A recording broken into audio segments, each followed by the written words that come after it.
Oh, hey guys, Happy New Year and welcome to 2023. I wanted to start this podcast with prophecies, I wanted to say this year will be your year. Murphy will not ruin your startup. Actually, it's almost impossible. Baba on the road. Yeah, you would think that until you start telling that your startup is the reason why dollar is falling, but that's by the way though. But I wanted to just say this year will be your year, and I'm really rooting for you this year. So, but I want to know how you guys spent your holidays. How was your holiday? Don't move this camera to a frame. I want to see how to look when it's just this main camera. Holiday was refreshing. I had a great time with family and friends, and it seems I should not be back, but I'm back because mom was work to shop. Yeah. Okay. Bolu, why did you not go home? Well, I think I want to change my answer, but you want to change your answer? By the way, we recorded this before, so you better.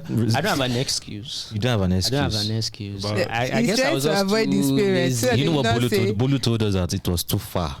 And guess where home is? Where the heart is. Yeah, home is where the heart is. Actually. So if your heart is not far from you now.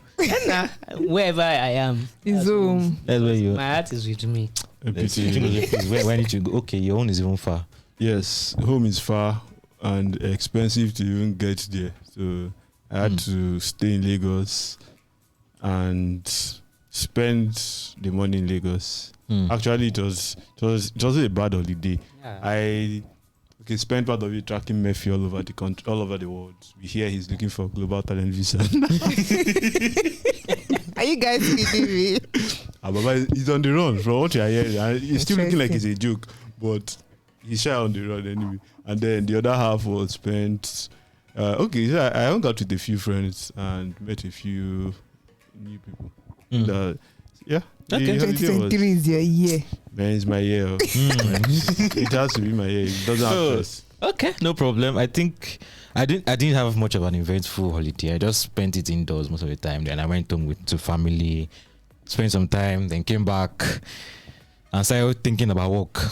Yeah. Just before the week started. But yeah, it's been fun, and I think there's some stories we couldn't talk about because there was no podcast, and we didn't want to start recording remotely. Yeah. We wanted to get back to the studio, but I think before we went on break, there was this whole conversation about the CBN's cash withdrawal limit. I talked about how the telcos could be the biggest winners of that if it worked. Bolu talked about the good sides and the bad sides of it. Then you talked about how Nigeria can learn from India and Sweden in a cashless economy. I think those have been some of our most important stories. But we learned during the break that the CBN reversed this limit. Yeah. Did they reverse the limit or they increased the threshold? They increased it. They increased the threshold for the withdrawal. So, but I think they now make a particular concession for POS operators. Yes. Not really a concession. They just acknowledge the role they play in the economy. They just acknowledge. Oh, we know that you guys are here. We know that you're the ones who would be affected, and we know how important you guys are to the financial inclusion. It will roll down to the users, right? Yeah, for instance, now for every 5,000 naira, they collect 100 naira charge. Yeah. Right. So if the charge increases in the banks, that means for the end user, the people that patronize them, they have to pay more. No, so not necessarily. Of course. If you are paying an extra percentage on an, you're not paying it to the POS guys. For you to even get it, you need to fill out the form and give them some other details. You can't do it through a POS agent. At least right now, that's... No, you don't get my point. What I'm trying to say is that for a POS agent to withdraw more than, is it 200,000? Okay. What's the new limit? I think that so for individuals it has gone from 100,000 every week to 500,000. So I don't know where POS agents will be classified, whether they will be classified under businesses. As businesses or individuals. If they are, then I think theirs is higher. So they would be able to withdraw a lot more, and that's also assuming, because I do not know the numbers these guys do. But some of them will be seriously affected. Huge numbers. Yeah, so huge numbers. They will pass it on to what do you call it? They will pass it on to the end user. but most end users might also decide to start using ATMs if they are in the places where they can use it. And if the cost is prohibitive, well, it may now encourage them to start looking for alternative channels. So Okay. Let's leave CBN alone. I promise you guys that CBN will not run. But I find it weird that just after this whole cash thing, they started looking for him. It really touched some nerves this time around. But yeah, let's leave that alone. But I'm hearing cryptocurrency is about to become legal tender in Nigeria. They are whining us, Abi. Well, I think stories like that, I don't really take them that seriously. We've seen implemented. Exactly, and based on everything we saw with cryptocurrencies last year, it won't be that simple to just, and the whole world knows it's not going to be that simple to implement any policy regarding legal tender, because regulating them already is a big headache. No one really has a clear idea of, okay, this is how this thing should be regulated. So this news that they could be passing a bill that will make it illegal, and it's not going to be that simple.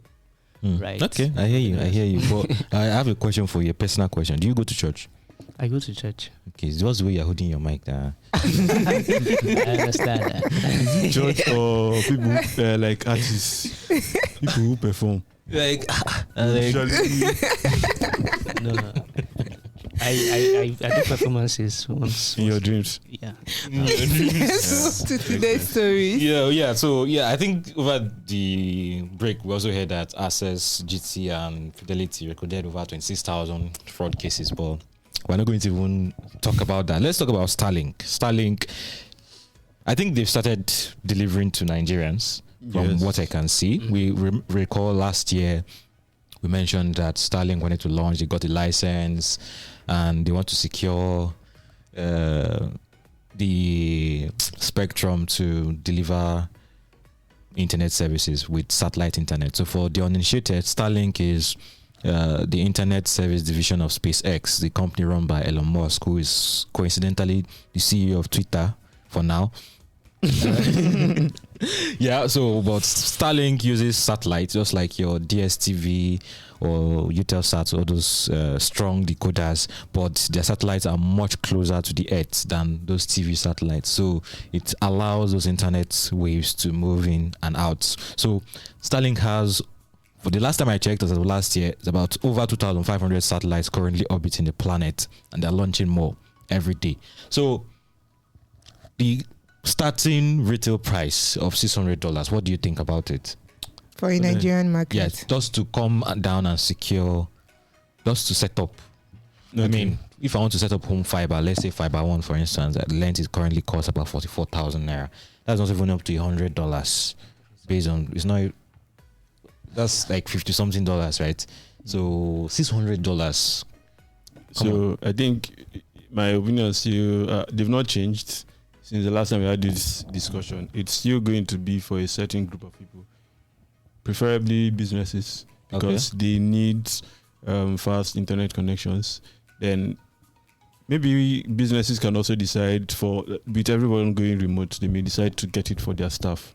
That's one option. Probably moved from a city central like Lagos to a remote area. And those places are the ones that even have access to, like there are no trees, high buildings and all of that. So it could be an option. But for regular Nigerians, it would be a lot more difficult. Well, even for regular businesses, I'm thinking, if I'm a business and I'm in Lagos, will I use fiber or will I use satellite internet? That's also another consideration. So, of course, it's not just every business. I mean, the cyber cafe on the street cannot afford it. So when I say businesses, I'm looking at not really SMEs, like really large business. Because maybe, let's say, ShopRite, for example, if they wanted to power the mall. Why not use Me One instead, or Fiber One? Well, if Starlink provides them with faster internet and they want to use that as an attraction, that could be something they would consider. So, I'm concerned. I don't know if anybody has observed any issue with does rain, because I know DSTV rain and Yes, bad weather conditions affects their CV. So I have not seen.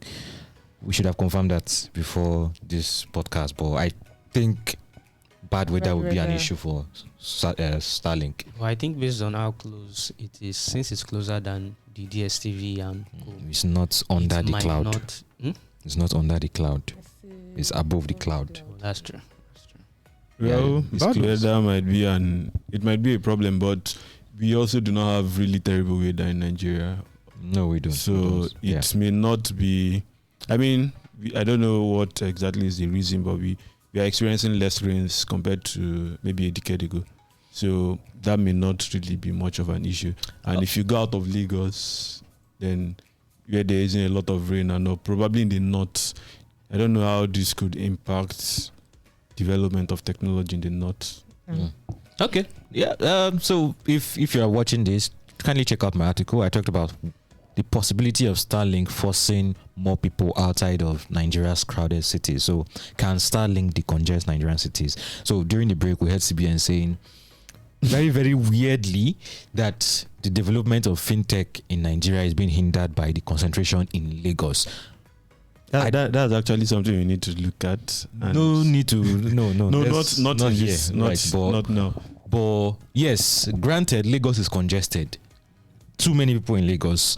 So many facilities that don't need to pass through Lagos actually pass through Lagos. But can Starlink, maybe internet connection, maybe good internet service, can shift them outside the country? Oh, it's not outside the country. You guys, why are you waving your hands? Please. Outside the city of Lagos and Port Harcourt and Abuja. But let's zoom out to the globe, right? Microsoft says it wants to integrate the AI kid of the moment, the cool AI guy of the moment, the popular ChatGPT. They want to integrate it into Bing. Yeah, Bing. So I think it's a very interesting development, right? And that means you don't.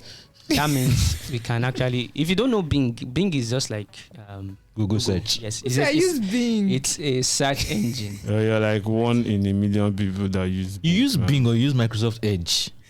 I use Bing as the search engine. On Microsoft Edge? Yes. I thought I reset that thing. Before you reset it. All right.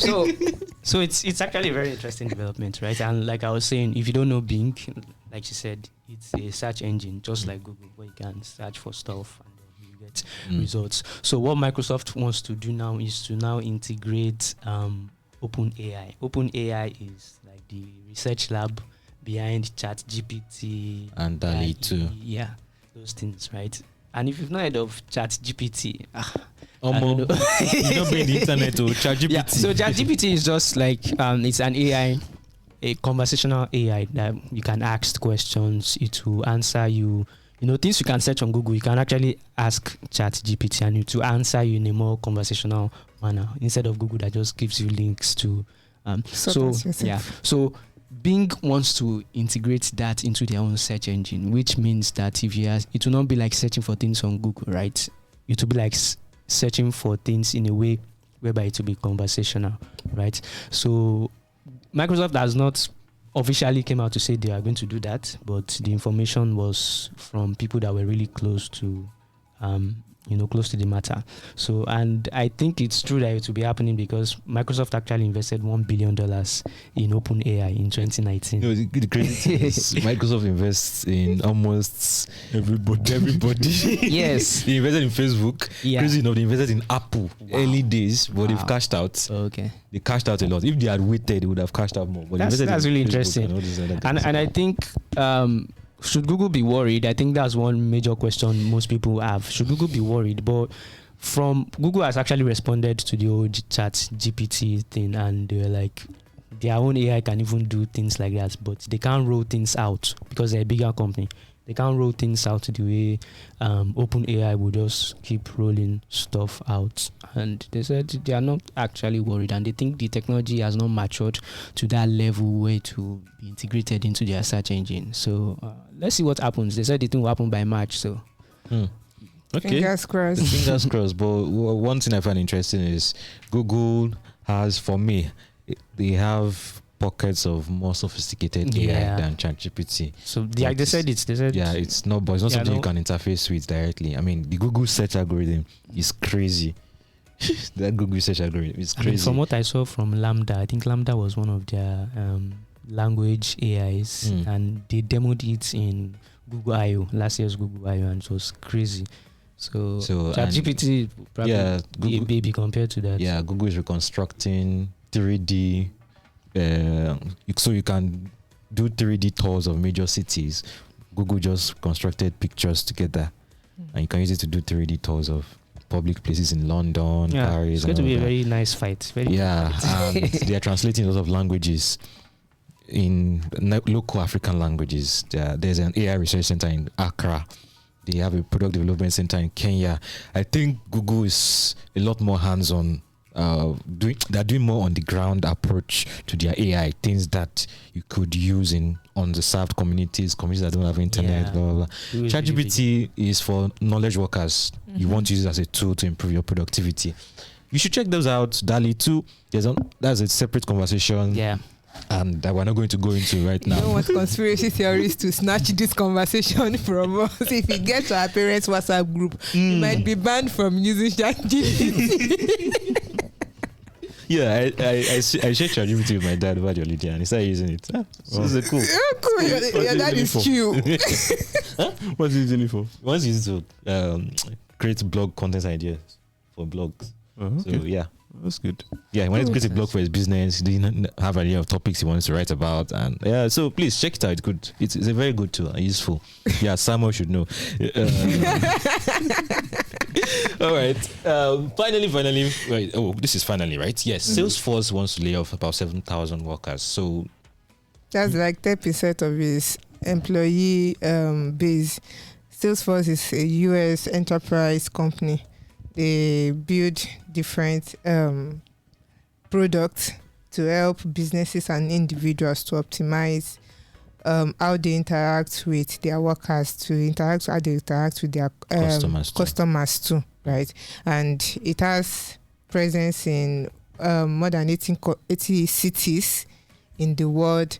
And this kind of made it to this podcast because Salesforce is quite popular. Right, and it has been at the front of building solutions, CRM solutions, and employee management solutions, right? And they also have employees in Africa, right? Okay. They have an office in Morocco, a physical office in Morocco, and made a lot of hires in South Africa around April 2022, right? And so we don't know how many people in Africa, how many employees in Africa would be affected. But something that caught my attention was that Salesforce increased its employee base by 30% between 2020 and 2022. As of December, an updated stats on their website for December 2022 shows that they have up to 79,000 employees across the world. And one of the reasons why this layoff is going to happen is because there were a lot of hires during the COVID-19 pandemic, which is kind of the excuse most of the companies that are laying off are giving. They increase hires during the pandemic, and now they feel the hires are costing them more, and they have to reduce their operational cost. Well, Salesforce has been touted to be one that cherishes its employees. So employees might be getting up to 5 months base pay as their severance packages, and they are going to create how it will be easy for those that are outside US to transition, or those that are in US because of that job, so that they don't start hanging around. They will just find a way for them.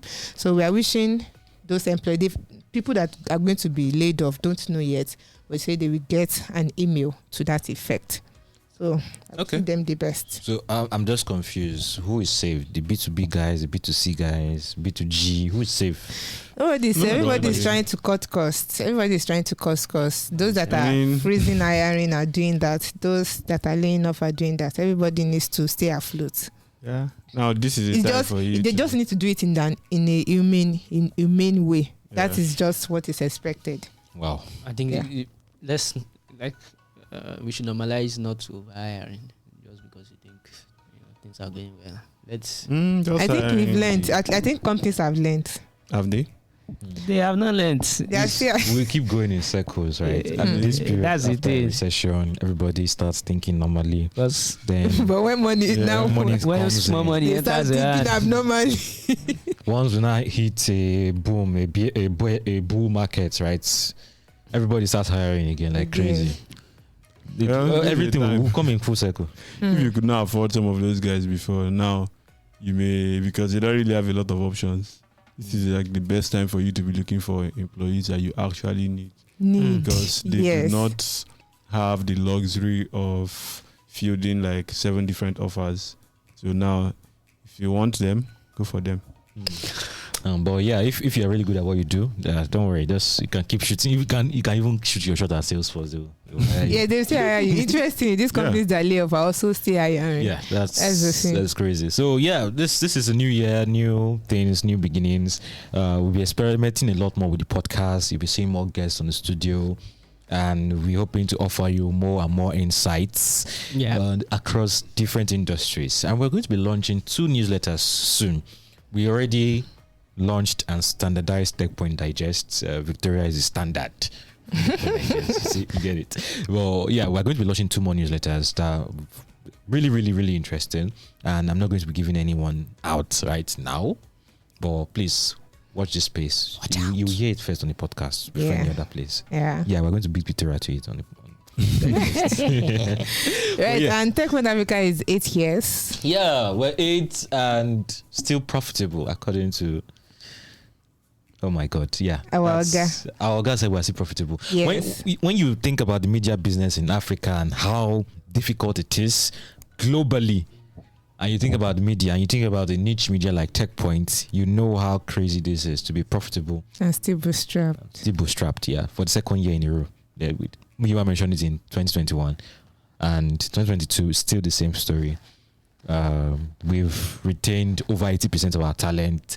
Nobody has moved on yet. No, nobody in the editorial team has left. But yeah, other guys have left the company to better things. But so many things in store for this year, and we can't wait to have you on this journey with us. So you can reach out to us on Google Podcasts. No, not yet. You can reach out to us at podcast@techpoint.africa. And if you're watching us on YouTube, please like, subscribe, and share this video with your friends and well-wishers. TikTok, Instagram, anywhere you see a clip of Techpoint Africa Podcast, please just share with your friends. And for our audio lovers that have been listening to us from the time we rejigged this podcast, please, where can you find us? First of the year, Bolu. You can find us on Google Podcast, Apple Podcast, Spotify, Hired Radio, or anywhere else you get your podcast. It's back. See you guys. Bye. Bye.